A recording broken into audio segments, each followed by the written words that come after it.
When it comes to performance, being able to show up day over day and give it your best, the foundation of our capacity to do that starts from our well-being. And one of the primary contributors to a lack of well-being is violation of our boundaries.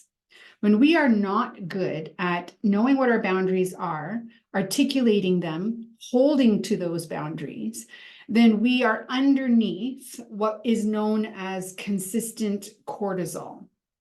Every time we violate one of our own boundaries, then we internalize stress. That stress releases cortisol into our system.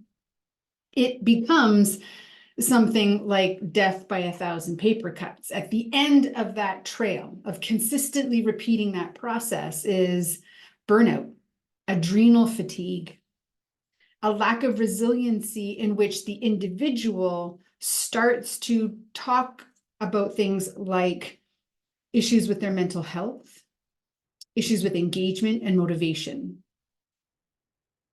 When we want to either recover from death by 1,000 paper cuts or not enter into that space, then we have to be exceptionally good at establishing boundaries and holding ourselves to those boundaries.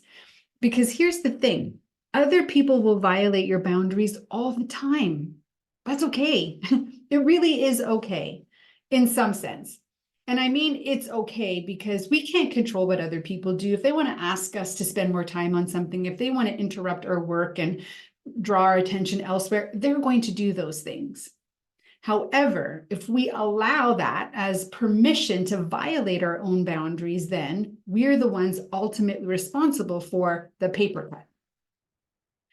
Building these skill sets is part of our emotional intelligence development because there are a few skills that contribute to our ability to establish boundaries and hold to them. One is the decisiveness in knowing ourselves well enough, so self-actualization. The second is reality testing, being very objective around what our boundaries are. So we don't have boundaries around everything, but there are specific boundaries that are very important for us to uphold for our well-being.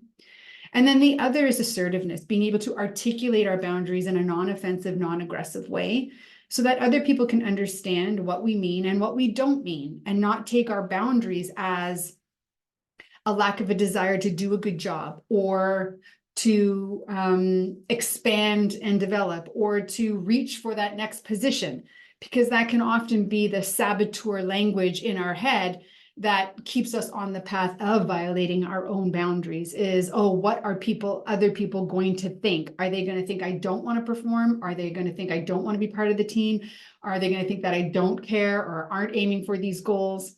And so we end up in this cycle, and breaking that cycle starts with establishing boundaries, articulating them clearly, and holding yourself accountable to them.